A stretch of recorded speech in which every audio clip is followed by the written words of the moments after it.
What's up, y'all? Always on BS. Got my boy Juso. Got my boy Steph Curry up there. Then got my boy Soprano C. And then, of course, yours truly, Jack hitting the road. So, man, we got us a couple of topics today. First off, man, how about those Chiefs, man? Yes, sir. Go ahead. You know, put that hat a little bit more in the camera, man. Oh, man, yes, sir. A little bit. Shoot, hey, back-to-back champions, man. Yes, sir. Okay, I see it. Yeah, man. Not gonna lie to you, this season I did not think we was gonna get to that Super Bowl, bro. Like honestly, like it was a tough season to watch, but boy, oh boy, when that man Pat goes into overtime, he goes into overdrive. Let me tell you what, crazy. Man, no, what's the craziest part about it is, man, shoot, because this is I don't know if they just finally got the click like in the playoffs, but man, that's what kind of made like I think more of an amazing run too. With also looking at the teams they beat in the playoffs. You know, they played only one home game, and then 2 road games in the AFC, and then of course the Super Bowl being a neutral site. But all those teams were pretty tough though. So, every single one of them, besides Miami. Miami wasn't doing shit, but everybody else was killer. Hey, no, man, Tyreek was talking shit. So, no, he got his chance to come back to Arrowhead, do some stuff, and he didn't do it. So, no problem here. He was supporting his brothers, man. He said, shout out to the town, shout out to the guys. Man, shout out to L'Jarius Sneed for that performance against Tyreek, boy. Hey, bro. Good. He told him, you need to learn how to catch the ball, man. What you doing? Hey, while we giving shout out to Kadarius, man. My boy, yes sir. That boy really did one solid for the city. He did contribute quite a bit by staying his ass on the bench. Man, his presence, and we got the ring. Got the ring because of it, man. Shout out to him. Field. Hey, yo, that's the craziest turnaround though. Dude had like one of the most important plays last Super Bowl, where you had that punt return, and then this year. Yes. He contributed by sitting on the bench. I'm like, damn, man. Andy Reid said, hey, bro, you just sit it out this one time, man. This is your contribution. Yeah. And that's crazy. The sad part about that too, man. But shoot, that was definitely a shout out to the KC. You know, they pulled that off, and shoot, man, 3 championships in 5 years, man. That is. Finally, like I never would have thought I would saw Kansas City with Dynasty. I always wanted to see them win a championship, but seeing them like in that spotlight of being a dynasty where everybody's hating them, everybody booing them, and all that stuff, I'm like, dang, we the villains, man. People used to always like cheer us like, man, we over for Chiefs being the underdog, pulling off the win. Now they like, man, we sick of them, man. Yeah, that's straight crazy, man. It's a beautiful sight to see. It's crazy because it just feels like everything just kind of works out for us because our defense was good, but everybody was like, yeah, our defense is going to carry us. I think Jared might have said that, and I was like, bro, like every playoffs, everybody be talking about their defense, but then the defense never show up. But this time, the defense actually showed up. I'm like, what the fuck? Boy, the Chiefs, man. The Chiefs, shout out to him, man. Deuce, Trent McDuffie. I guess on that note, man, what y'all think they gonna do with Chris Jones and Steve? Because hey, man, I don't know how they gonna keep the both of them. I mean, hey, Brett Veach, he's pulled some stuff off before, but I don't know how he gonna go about it though. Before we talk about that, real quick, I feel like we would be remiss if we didn't, send our thoughts and prayers to those who were affected in the Super Bowl parade. Right. Facts. A tragic thing happening for stupidity amongst. Juveniles, and honestly, it's not the light that we really want Kansas City to be seen in, even though we know stuff like that does happen. It's just sad, anytime we up and we just have a moment of being down. So, thoughts and prayers to the children affected, the people affected, everybody that was affected throughout the whole parade, man. Yeah. And safe, speedy recoveries for everybody, For sure. And I want to say, what happened to people when you got issues, if it crossed that threshold, just square up. Like, what happened to that? Like now every time somebody has an issue, they want to pull a gun out. It's like, like you ain't even shoot the person that you was trying to shoot. Yeah, you sent kids to the hospital. That's the thing, bro. Niggas can't even shoot, bro. Like, you don't want to take an ass whooping, at least learn how to shoot. Yeah. It's crazy. I think it's even more crazy because like the young lady who lost her life was actually my mom's coworker's family member. So like, yeah. It's tragic. It's super crazy, man. Like bullets never had no names. You know what I mean? So Yeah. it's just no true answer behind it except just practice being safe. But how do you even do that when you in a safe space, quote unquote? It's just it's just an ongoing cycle for real. And on But that, yeah, I do agree. People need to square up and stop just trying to end it off right then and there. Right. Craig dad said, "Look, take your L. You live, fight another day." You know what I'm saying? I mean, shit, Debo got hit with fucking brick, and that He nigga got still came back for the moment. And all he wanted was the rematch. Right. Yes, sir. Yeah, but real talk, gun violence has been getting out of hand in the city recently. I mean, I don't know if it's any worse than it's ever been, but it's been pretty bad. Like I've just heard some crazy shit. It keeps getting some worse. Shit. Yeah. On that note, like, can we actually, it's always hard to move from a tragic topic, like what happened at the parade, but kind of spin the wheels in a different direction. We all from Kansas City, obviously. Gun violence, everybody Killer City, that's kind of what they called it. But for all of us being from Kansas City, growing up in Kansas City, going to the legendary Lincoln College Preparatory Academy. Yes, sir. What would y'all like? What would y'all say about Kansas City that people don't realize or don't know? Because like right now, it's really polarized on just like the violence and the shooting, and like that's definitely a component, but that's not all of Kansas City. So like, how would y'all describe Kansas City to someone who only saw like the news snapshot and weren't actually from here? That's a really good question. I've always described Kansas City as like it feels it's a city, but it got a small town feel. Like just think of our little group. We've been knowing each other for a long time, and we all run together. And we always support each other. And I feel like there's a lot of people in Kansas City like that. Like you just know people for your entire life. If you live in the city and you stay here. Besides that, like it's hard to describe I've been living here all my life besides like 5 years, so it's hard to describe it. Guessing. Sorry, Drew. No, go ahead, Jay. So for me, Kansas City, it's always been. I think Stephon kind of put that the best way where, it's a city, but it's a small town, and I think one thing with Kansas City is that it is growing.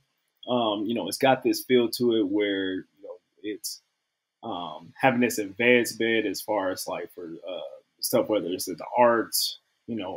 There's also stuff with also businesses. I'm seeing where more businesses are being put up. More apartments, unfortunately. But the thing is, with that, it's a growing city, and with it being, where we have a lot of arts, whether that includes jazz, through the art museum, through Nelson, and then also too, you've got a lot of history too. You got, of course, 18th and Vine down there. You also have, the World War I Museum, all these different stuff that kind of encompasses Kansas City. So, a lot of things, I'm sure where, say like, oh, Kansas City is a bad city. And, we do have a issue with crime and whatnot that's on the rise. But the thing is, though, is that Kansas City, it is a growing city. And there are more so things that is for everybody within the city. And I think that's the real good part about it being a growing city more so. I have to agree with a lot of those points, Jared.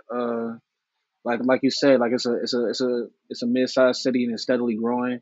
I like to tell people it's a place where a lot of talent will unfortunately not be recognized in the arts, in sports, in entertainment, like in a lot of different realms, just because of not only being talented but not being recognized a lot by the city, or if they'll go out to a different city and be recognized, then people want to start showing love. It's like they'll mess with you when you make it type deal, unfortunately, which I really think that ideal should die. But there's so much love coming to the city and so much like that's being recognized currently. Like more stadium expansion. Like you got artists who are doing big things like High Colors and Jazz Art Couch, um, Cuddy Joy Origami. Things people doing great things like that. You got sports. Ishmael Wainwright. I think he's playing for the Trailblazers right now. You got Charles Harris, man, linebacker for the Detroit Lions. Shout out to the Prep once Shout out again. Charles. Yeah. It's a lot of people doing great things, and they'll probably never be recognized for like the heights that they reach. And like you got Corey doing Harvard. He's a Harvard debate coach. You know what I mean? Like tremendous work, but people won't recognize you until somebody else does, which is crazy. But yeah, that was a big spill. But a lot of what Kansas City can be recognized for, of course, number one barbecue in the whole United States, and I'll stand on that. Some of the best music. Oh yeah. Some of the best jazz you ever heard. Some of the best people you ever meet. And good vibes if you know where to look for them. Yeah, good vibes if you know where to look for them. So yeah. No, one thing I did want to touch on real quick is the geography of Kansas City, because if you ever get out of the city and you go to another town, like we all have experiences either living somewhere else or visiting somewhere else, but like in case it's really easy to get stuck in KC because it's very compact, so you have everything you need like within a 15-30 minute mile radius, I feel like. Or when you live in other cities, like if you just live in Nashville, like I did for a little bit, like if you really want to get out and about, sometimes you have to drive, an hour and a half just to, go and do some stuff. In KC, it's not really like that. So that's one thing I can appreciate about it, at least.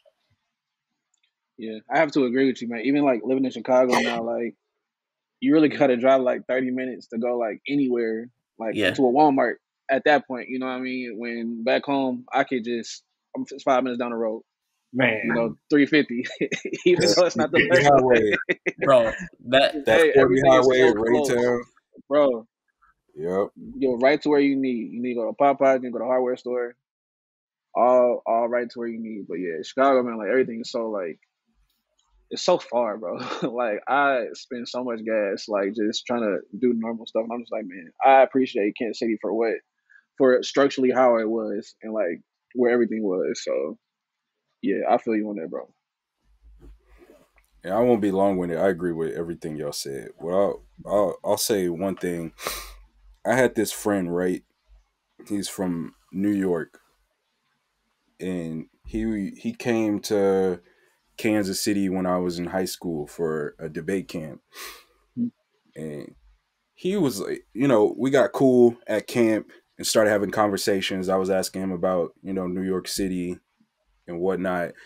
And what he told me was this. He was like, when I first saw that Kansas City had a debate camp, he was like, first of all, I was surprised because I didn't know y'all had a university or a college. And then he said when he got here and he touched down, he was hella surprised because he thought it was going to be like tumbleweeds and shit and people walking goats in the middle of the city and cows and shit.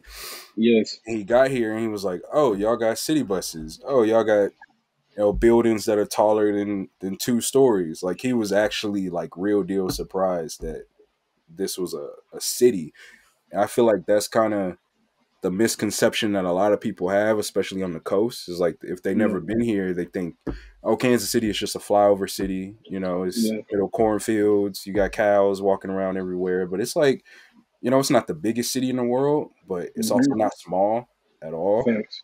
And it's very diverse, which I feel like is something we didn't really touch on. Is like, yes, a lot of diversity from all over the world here. Like the Northeast is like, just a little microcosm of the whole world. You got the West Side, again, just like a whole lot of diversity in the city. You can find a little slice of life from everywhere if you know where to look. And I feel like 100%. people talk down on Kansas City a lot. I had the privilege and opportunity to travel quite a bit across this country, and like everybody's always talking about running away from Kansas City, how there's nothing popping, nothing going on, et cetera, et cetera.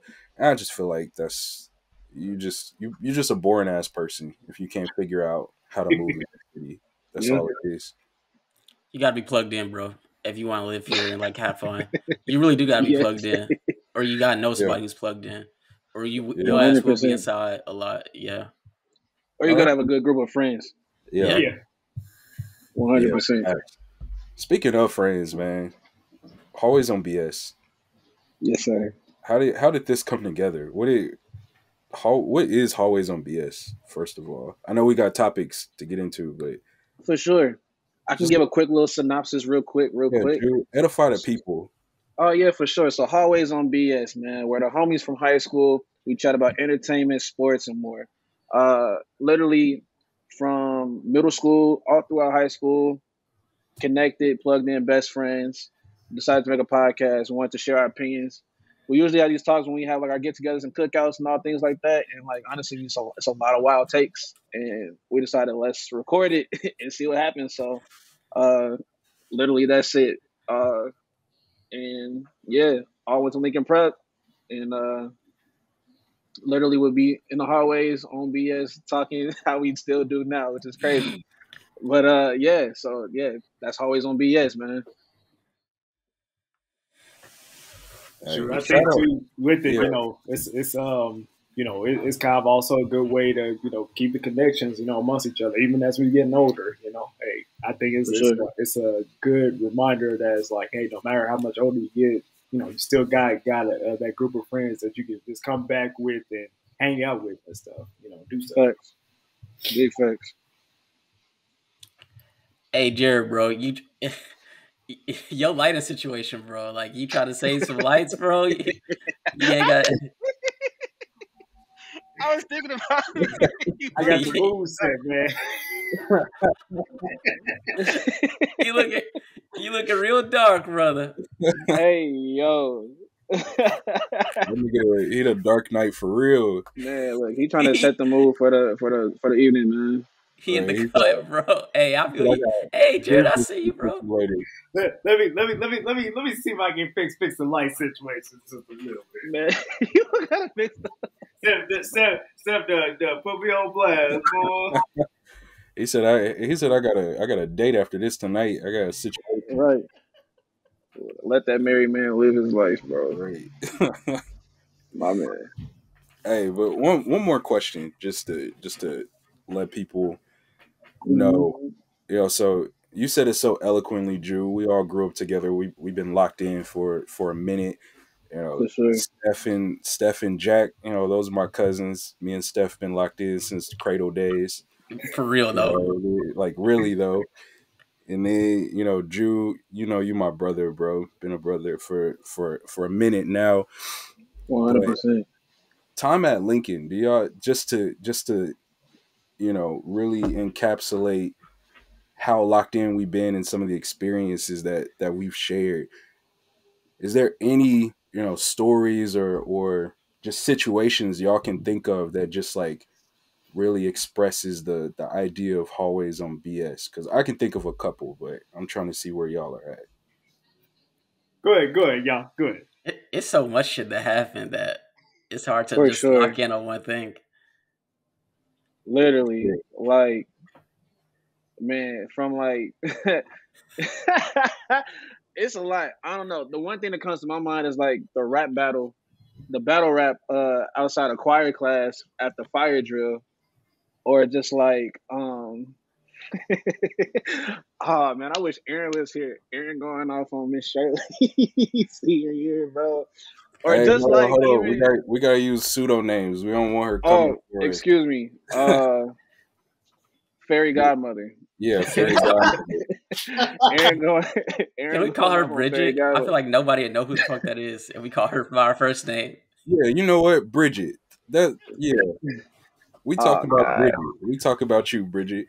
Oh boy, Aaron. We're gonna have Aaron on at some point to tell that story. 100%, bro.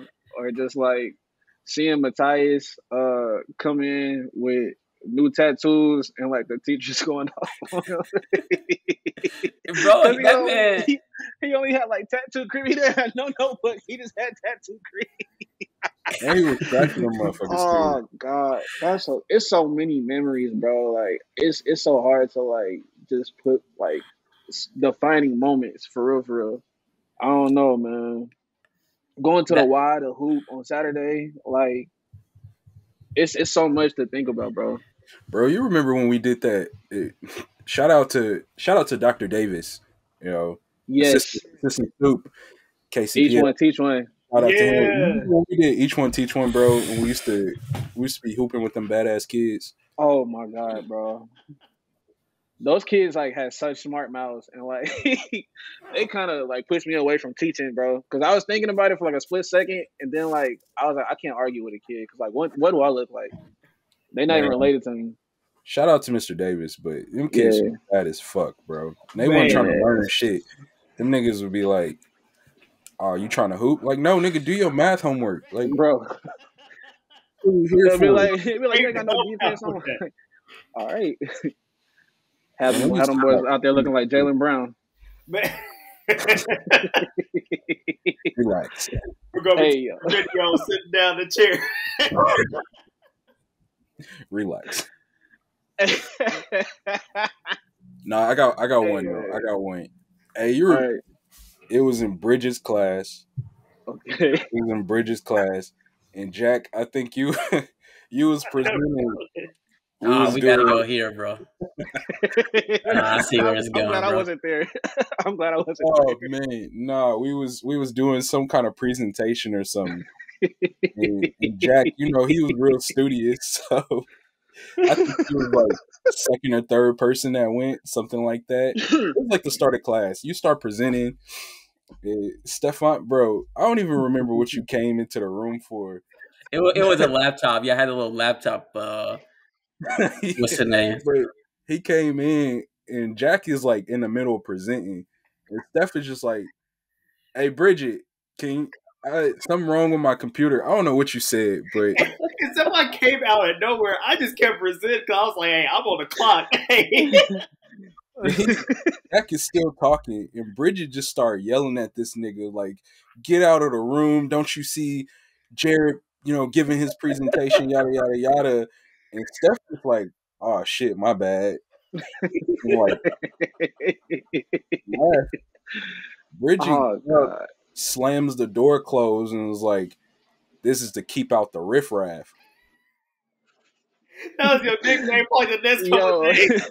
Riffraff is nasty word, bro. Me and Jared made eye contact, and I'm like, "What the fuck you just called my cousin? Oh God, call this nigga riffraff?" And we was calling Steph. We was like, "Steph, bro, she called you riffraff, bro." I think that was like the name. Steph was like, "Man, fuck her." Bro, she slick went off on me and you tried to embarrass me in front of everybody.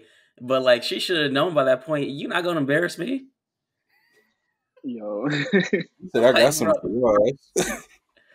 But I low key, I felt bad because I didn't even see you, Jared. Like, real talk, I just couldn't ever walk in and get in my shit.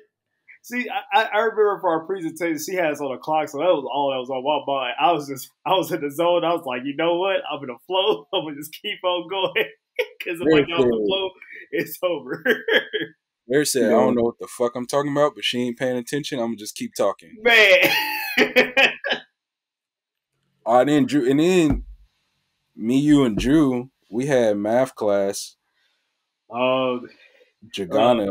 Muhammadu. Oh God. Yeah. Mr. Shout out to Jagana, man. Shout out to him. Shout out to him. He's a great teacher. Me and Corey, bro, we went from having F's at the start of the school year to getting like A minuses at that point, bro. Yeah. When I tell you, like, that was probably like the most lit math class I've been in since like sophomore year, bro. Bro, Jagana made math fun, and he didn't even mean to. He really no facts. It's crazy because I had the hardest time understanding math, like from all teachers that spoke English, and like for him to not like speak it that well, but present it on the boards where I can understand it and like everything's clicking. I'm just like, wow, yeah, like everything makes sense. Like, yeah. Shout out to Jagana, man. Shout out to Jagana, man. How did you go from Jagana to? Because we were in the same math class our senior year. How did that happen? This was junior year, bro. Yeah, no, but how did you go from Diagana to what's his name, Robert?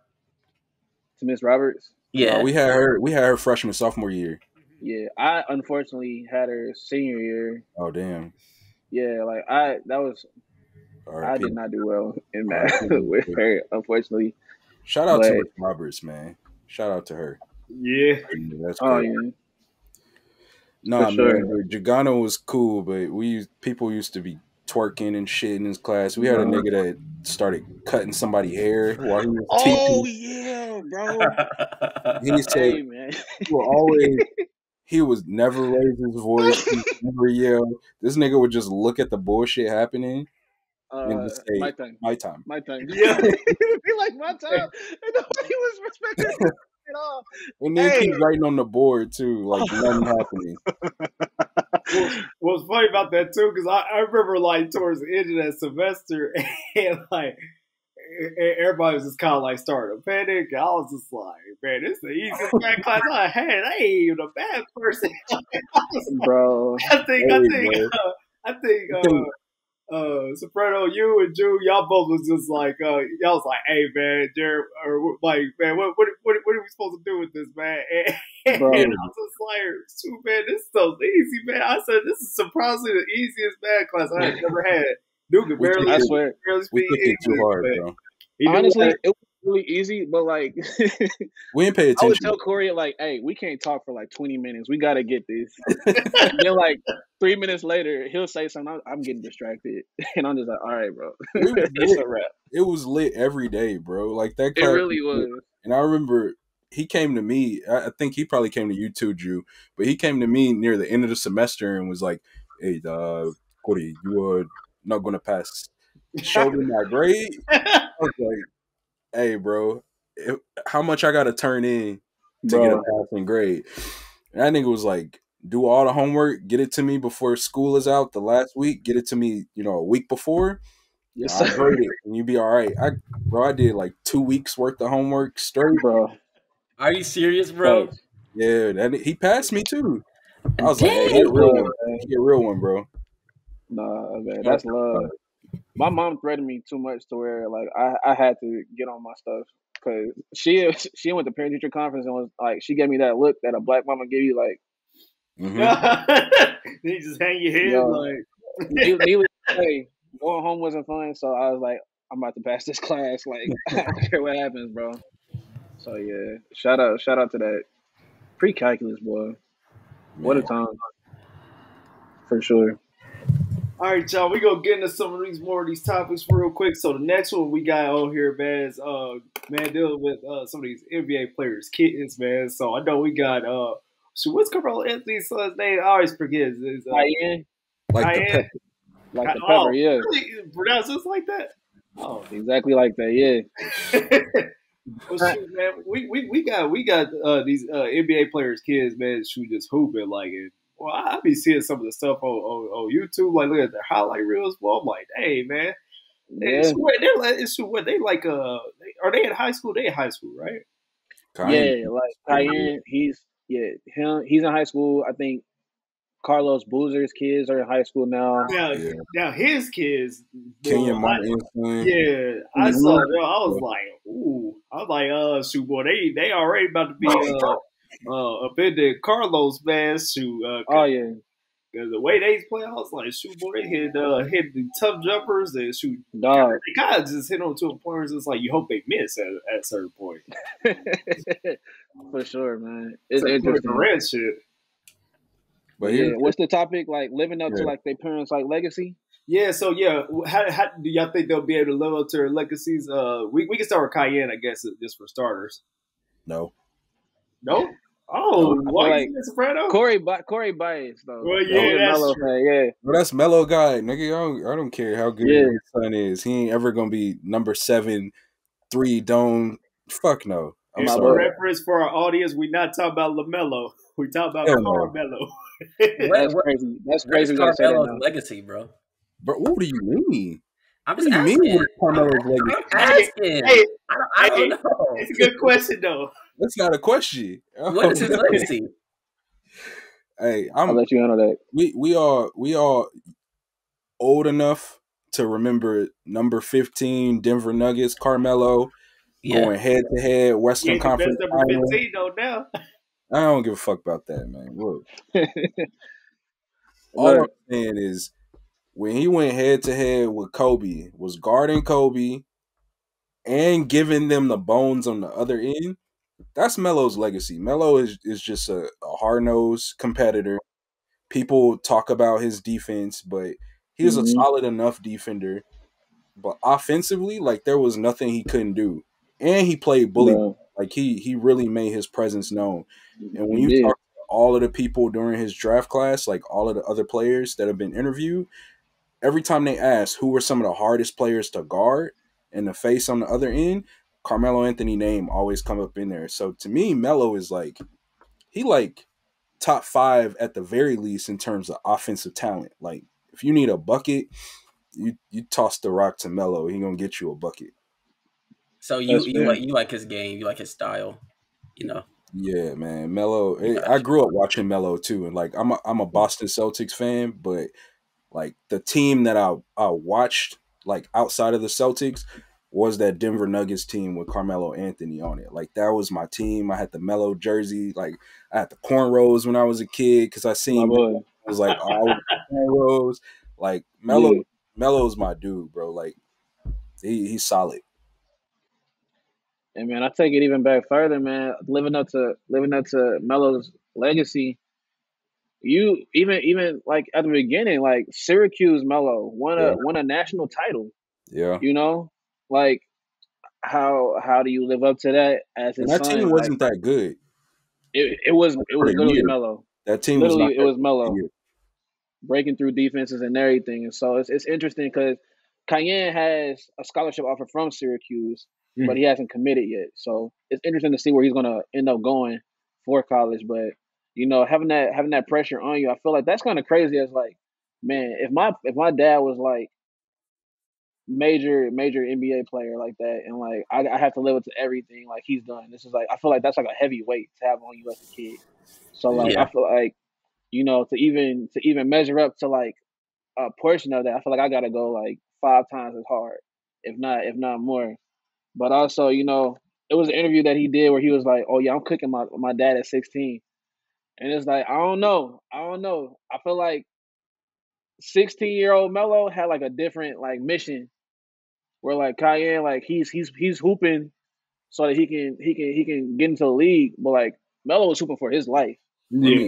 Can I just say something right there? I just say something right there. Yeah. Melo from the block, bro. He from Baltimore.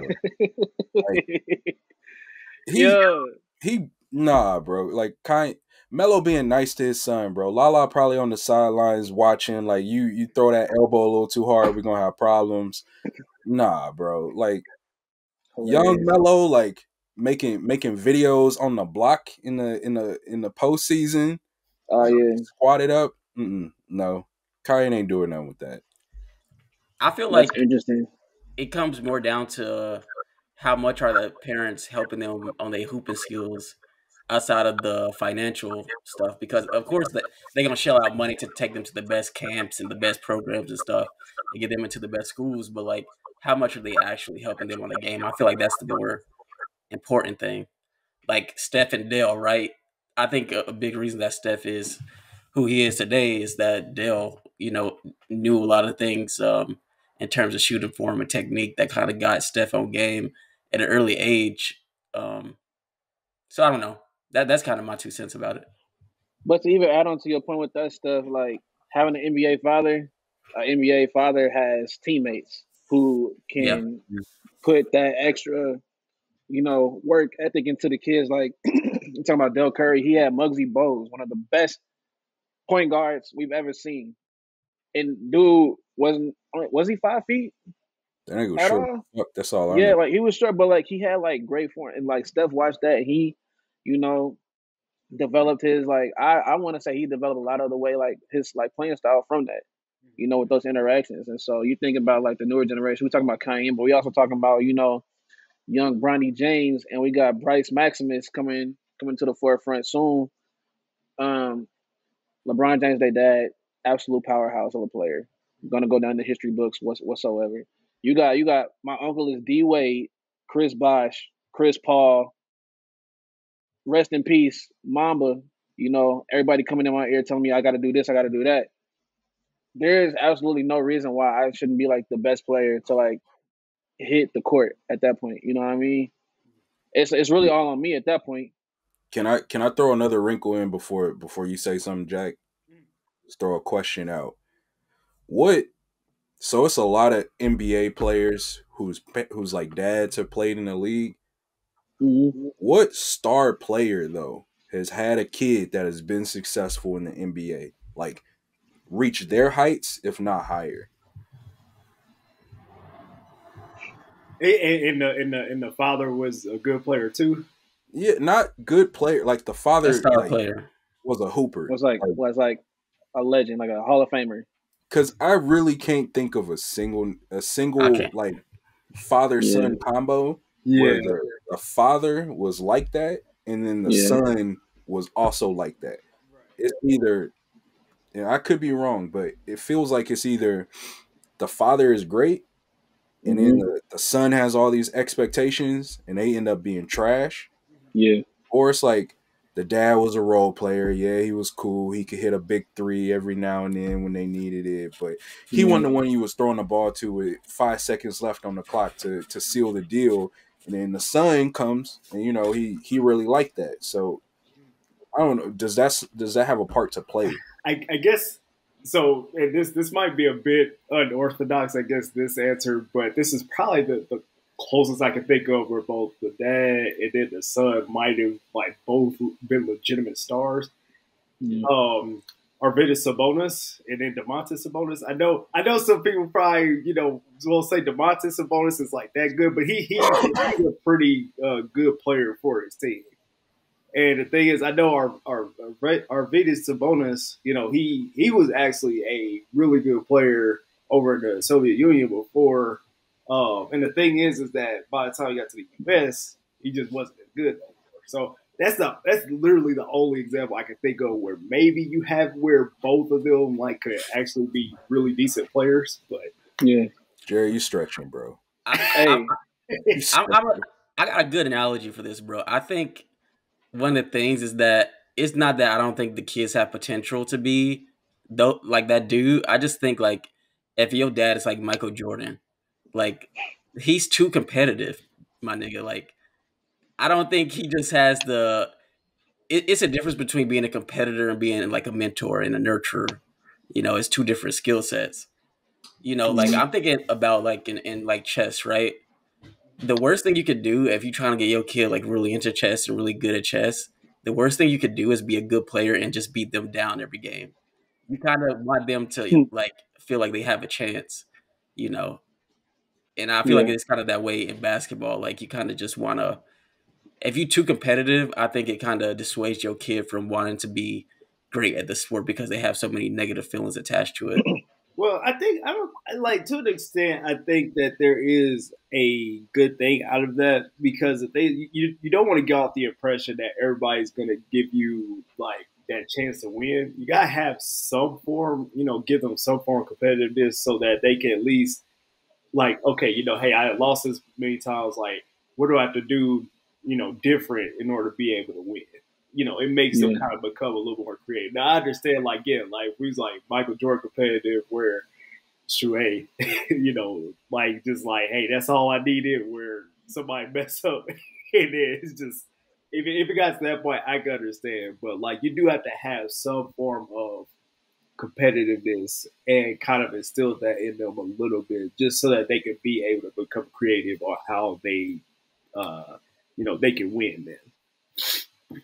I was going to say my bid for like father who is a superstar, son, really has a chance to be a superstar if they utilize him more. I was going to say like Gary Payton Sr. and Gary Payton Jr. Now stick with me. Hold on, stick with me. Like when Gary Payton Jr. came back to when he came back to Golden State, he was effective. He was doing well. I feel like that was a driving force behind it. But y'all niggas, man, all right. What you sipping on, man? I'm sipping on water, bro. Like I don't know.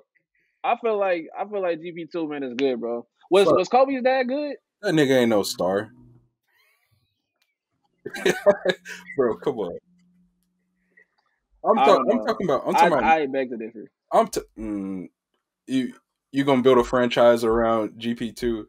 No, but I think no, but I don't think he's like that much of a background player. I feel like if he's utilized more, he could definitely be one of them dudes. He can get you 20 and 8. Give me like 16. No nigga ain't getting no 16, bro. Man, come on. G League, maybe for what's the LA G League team? I don't even remember. I don't even remember. Shit, he might do that with the Guangdong Tigers or something, but Jesus Christ. NBA team, no. Yo. I feel like it's cursed. Like if your dad was a role player, you got like that nigga had time to sit on the bench, watch, the stars really do they shit. He came in for 10, 15 minutes, got some cardio in, hit some shots. But he really had the opportunity to like sit and watch other people's habits and like train with star players and just like get perspective. Cause like you ride the bench, like, I ain't that good. So I gotta make something of this time. And he can really like coach and mentor kind of the step point, like his son, and be like, hey, little nigga, instead of doing this, you should do that. And when the defense gives you this is what you want to do. And I don't care how many shots you miss. It's just about the repetition, all that. But when you got a superstar like, Jordan, Kobe, Brian, I don't know, maybe Brian not so much because he seems a little more chill. But when you got those kind of stars, they so good that they probably don't look at shit the same way. Like they have a kid and they're just like, nigga, why are you not good like I was good? Like, like that's when I was your age, I was just jumping high and making all these fucking shots. Like, what's happening? Man, I don't know. I feel like it's a curse. Like, even the DeMontis, like the Sabonis example that you gave, Jack. Like, I mean, when his dad got here, he wasn't that nigga anymore. Yeah, that's the only caveat where it's just like, it's like, is you building a team around him in the NBA? Probably not. He probably gonna be a secondary player still. I'm still stuck on how you said Guangdong Tigers, bro. Hey, bro, you get off over there. I mean, shit. What's his name? Patrick Beverly. That nigga, he was getting off overseas too. Boy, yeah. Shit. So I mean, yeah, he could be a star somewhere. It's not here. That's crazy. But to your point though, like to a parent who was in the league that didn't do good and like they child is doing it. Like Jalen Brunson, his dad was like a player, now coach. He was cool. Yeah, he was cool. And that dude, Jalen Brunson started the Knicks right now. You know what I mean? So Del Curry, cool, good player. Yep. Not Steph by any means. Not Wardell. He's Dale, but not Wardell. No. Not right. Clay Daddy, same thing. Oh man, I forgot about that. Yeah. Michael Thompson, cool. I would say Clay is probably a better player though. Mm-hmm. Clay needs more respect on his name, but that's a different topic for a different day. I don't know. Shit, but hey, Draymond got kids too. What y'all? Draymond is gonna be wrestlers at this point. They're not going to. What if they turned out to be the GOAT, bro? What if his kids turned out to be the GOAT? Hey, he gonna be the GOAT of knocking niggas out. I already know. But you know what though? You know whose child I really think would have like been the one to like surpass their like father? Who? Man, rest in peace. Gigi Bryant, yeah. Hey, but that real talk, Gigi was cold at her age. At 13, bro. The thing about the thing about that I feel like is different with a lot of like star players and their kids. Like she really seemed to embody like his ethos, a mama mentality. Like 100%. It wasn't him like having to gas her up like, yeah, go kill these niggas. Don't be satisfied with mediocrity, yada yada yada. Like she's sitting there frowning too. Like she like, nah, I'm actually angry that we only beat them by 5 points. Like that's kind of insane, bro. So I don't know. That nigga just spit her out or something because she had to really embodied. Had to, man. Yeah, she was a killer. But like Marcus Jordan, all them niggas trash, bro. Thing is, like, we can hope that, you know, LeBron's kids. I think his younger son Bryce is gonna be the better player, though. I think so too. And, you know, I think so too. Like, you know, Bronny, he's cool, but I see more better potential in Bryce, though. That's just me personally. Yeah, I also feel like Bronny has, if not what would have happened at the beginning of the season with the heart attack, what happened with Bronny, I feel like we would have had a chance to see like what he really can do. But I feel like he's kind of like just on like a constant monitor. Like you can only go in for so many minutes and do what you do. So like imagine if we would have had like a fully healthy Bronny, like what could have happened. But I mean, it is what it is. Like Bryce is coming. He's coming with some heat. So I'm interested to see how that's gonna happen. And LeBron said he's gonna stay in LA, or he wants to stay in LA. So we might get two James on the Lakers nation at this point, God. Yeah, if I was Bronny, man, I would tell my dad, like, you know, all due respect, like you great and everything, but I don't want to play with you. So I'm not trying to Austin Riverside. Yeah, man. I'm not trying to have my dad in my ear. Hey, man, if you just set this screen at this time, you know, we could like shut up, bro. Like I'm trying to figure out my own shit. Like I got a coach already. I don't need you coaching. LeBron the coach. Man, that's right. That's why that boy's successful now. With GL. Nah, man. I'll be mad as hell. You play bad and then your dad trying to get you traded. Like, nah. Like Doc Rivers? Yeah, bro, that's crazy. That's crazy. Insane. Hey, that's going to be a topic for these boys, Thanasis, boy. Oh, he's going to have a topic in himself, man. Because he is a character. Yo. I've never seen a player where it's as soon as you see him come on the court, you just know a game is over one way or another. He's literally the embodiment of that. It's just like he the closer, man. He the closer. He been going off. He been going off these last couple games, ain't it? Y'all see the sham guy he pulled? He hit that nigga with that, bro. That sham guy, bro. That was crazy. You a nut. They went crazy off the pitch. They said, I knew it was coming. They knew it was coming at that time. I said, oh, you know, he had been practicing that for months. He was like, I'm going to hit somebody with it. Oh, yeah. Straight crazy, man. All right, y'all. We going to move into this final topic. So, this is in relation to Nicki's legacy going right now, Shooty. I think she's sabotaging her legacy right now with this Nicki versus Meg beef. So, so I'm going to let you go first, man. Hold on. What happened to the grits? What happened to the grits topic? Hold on. What happened to that? I was talking about grits. Nah, Steph feels strong about this grits. What's your opinion, Steph? Hey, bro, I'm just saying, like, if you put in sugar in your grits, you might as well make some cream of wheat at that point, or some damn oatmeal. Put some salt in your grits with some eggs, bro. You putting eggs in your grits? Wow. No, you eat it with eggs. You don't put eggs in the grits. Oh, okay. I thought you was making a whole concoction. Yeah. But no, I feel the same way, man. I don't know who started that or where that started. But like, bro, I lied. I have. I've tried it just to see what the hype was about. I was so disappointed, bro, because like my whole life I always ate grits with like salt, pepper, with some cheese in there, cheese grits. Like it's a whole like the cheese grits, bro. composition. That's goated. The thing is, though, it really is. I don't see like because the thing I've done it with salt and pepper before, but I don't know what's wrong with having sugar in it though.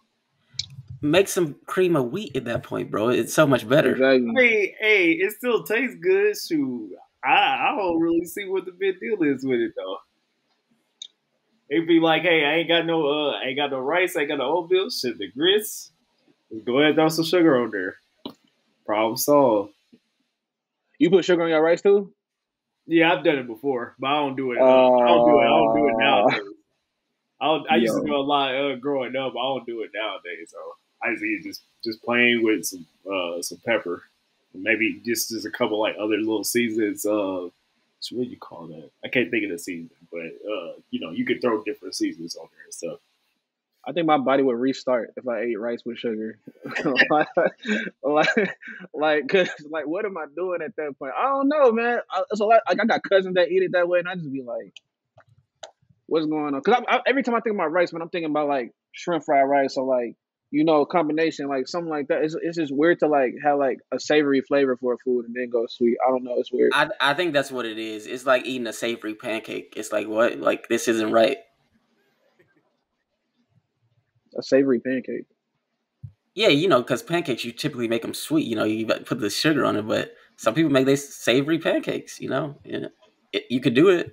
They mix like meat in there or something? Well, I ain't never heard of that. Nah, just look it up online. It's ways to do it.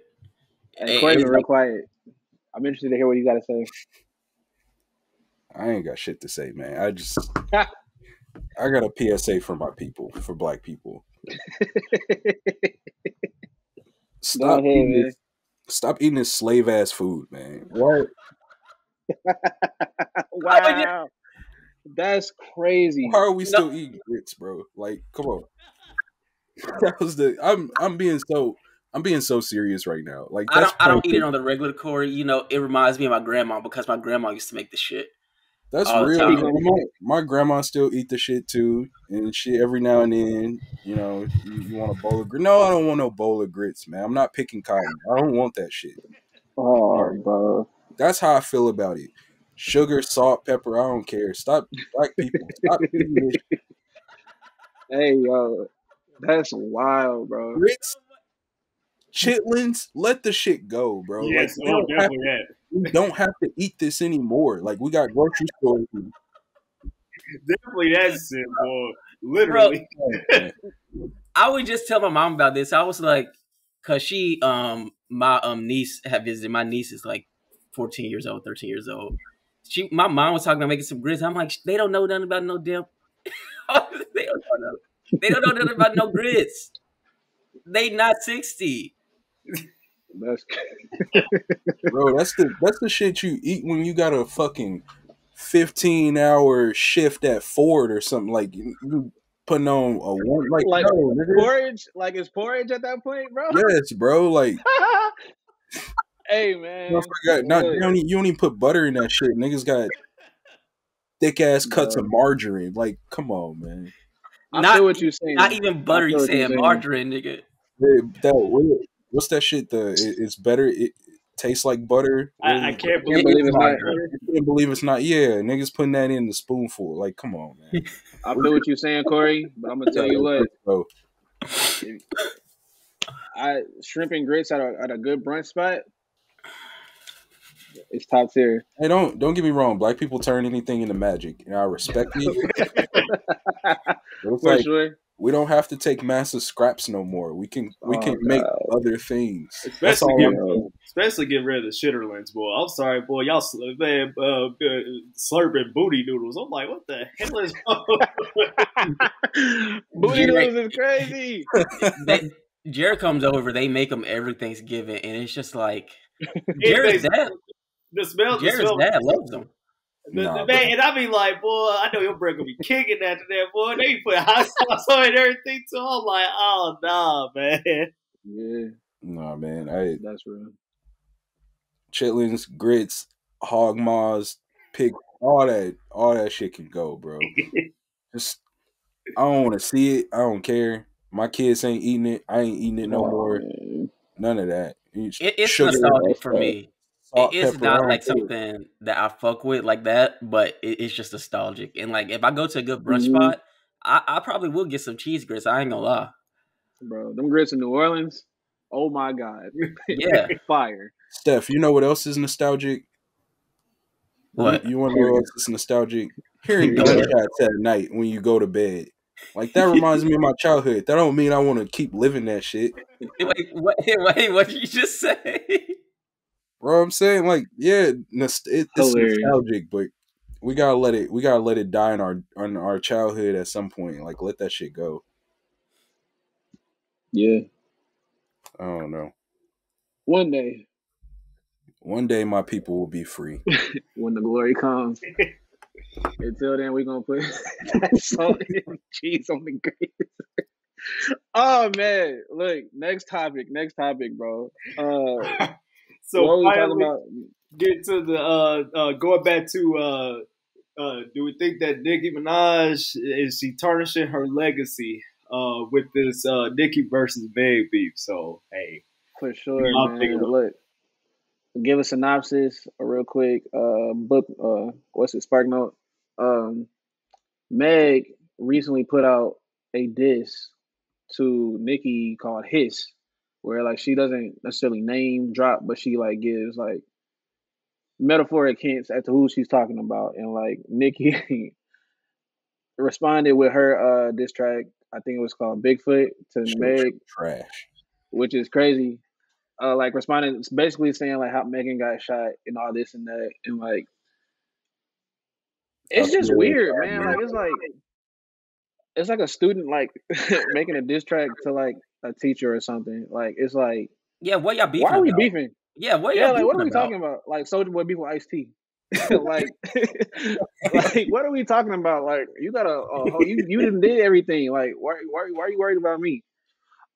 Man, because first and foremost, I got respect for both artists. I got respect for what they do. Like Nicki, she's better than a lot of rappers, not even just male rappers, like a lot of rappers from now and back then. Like she's got all the accolades. She hasn't received the proper awards that she should have, I feel like, in my opinion. But like when you go in like you like like she has to be like at least 20 years younger. You know what I'm saying? Like what are you talking about? Like sit down. You got a child. Don't worry about it. You know what I mean? yeah. Like it's just weird. And like but yeah, like to Corey's point, like I feel like Nicki didn't say nothing in her diss track. Like and that's so weird because Nicki has some of the hardest bars, I feel like, in the world. She really she didn't say nothing. That's crazy. Oh man. I don't know what y'all feel about it. I feel like Nicki just gotta move different, bro. Like I feel like, sometimes you just set yourself up for this shit, bro. Like with the way she be moving and who she aligns herself with, not even talking about her baby daddy, but just in general, like. How old is Nicki? Yeah, that's what I was gonna ask. She up there. How old is she? Let me go look this up real quick. How old is she? She gotta at least be reaching close to 40, I would think, by now. She 41. Oh, dang, yes, she is. Man, if she don't sit her old ass down somewhere. Who would have thought who would have thought, like, man, like, it's about a good, like, 10, 15 years ago, like, what, Nicki was kind of, like, on top of, who would have thought that right now was like, man, sit your old ass down. Like, dog, facts.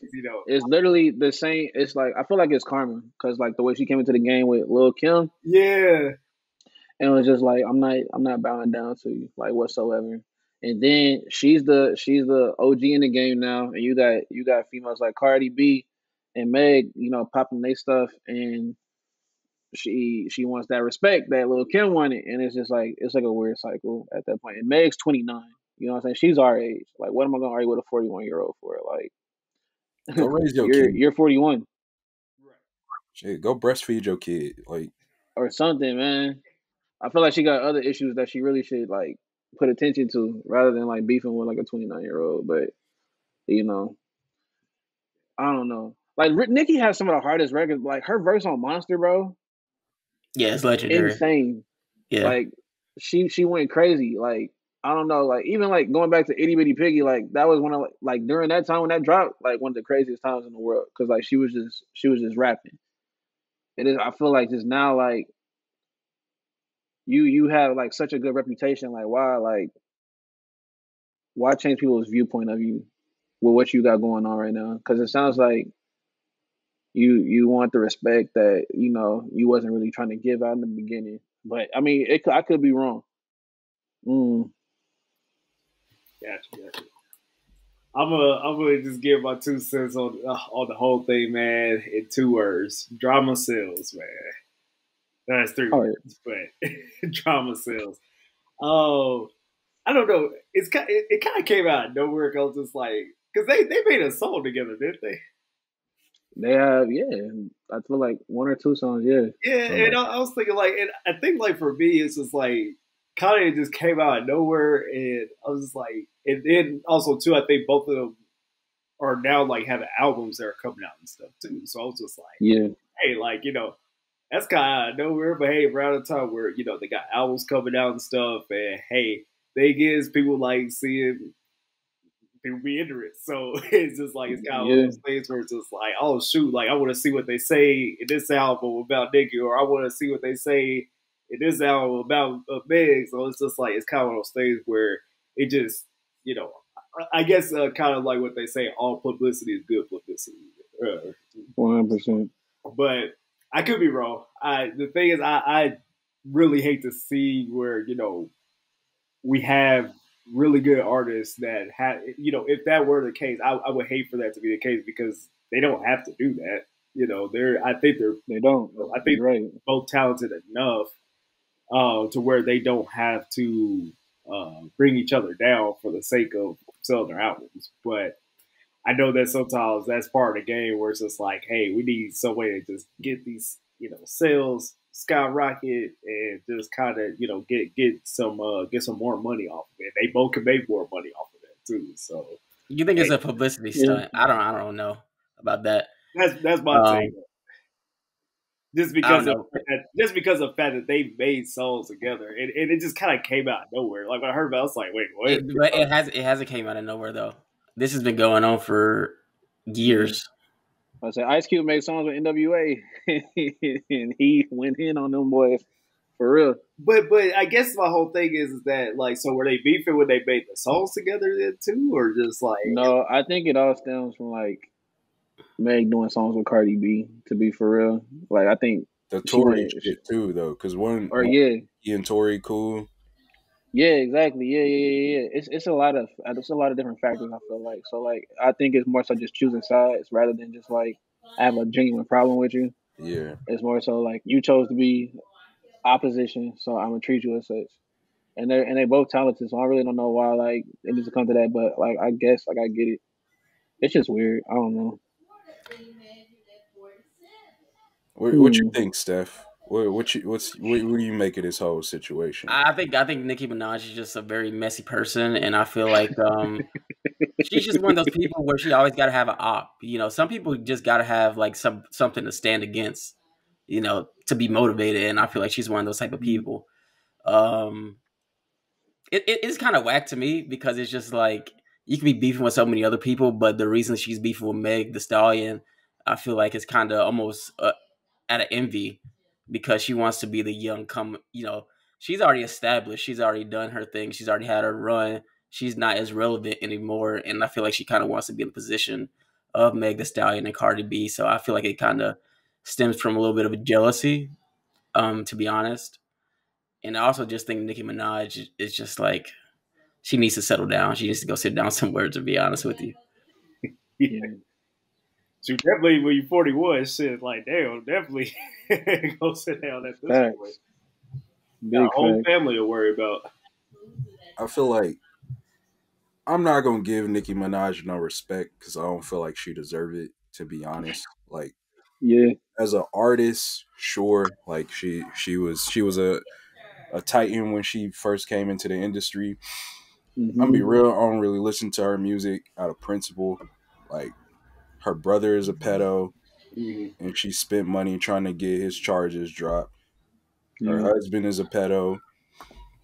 Yeah, like lightning striking twice in the same spot. Like you trying to attract her. Crazy. So Yeah. she kind of moved crazy. I noticed that clip of her twerking on like a 14-year-old kid or whatever in like questionable lyrics with underage rappers or young rappers.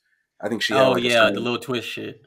Yeah, and just like saying like crazy sexual shit to like underage nigga. Like she just moved weird. So beyond all of like who's right, who's wrong, like I don't fuck with Nicki off of principle. I don't give a fuck about her fans being like, oh, she the greatest MC, whatever.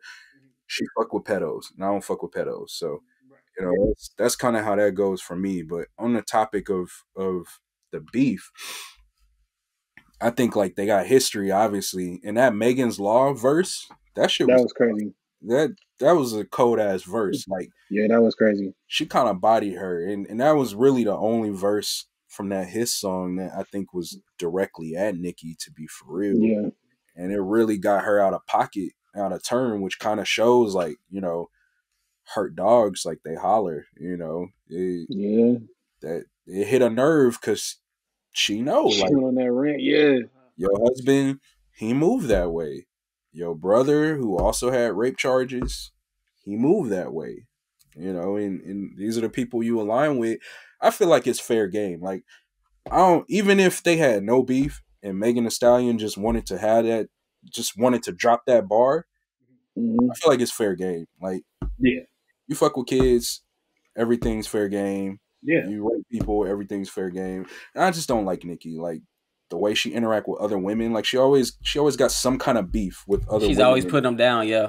Yeah. And it's like some fairy godmother, like gatekeeper shit. Like, oh, you got to come through me, but you ain't have that energy with Lil' Kim. Like, you came at her crazy. Now you want to be the elder that all these women have to like come to and seek guidance and like kiss your royal feet. And it's like, nah, bro. Did she make like a record to Remy Ma too?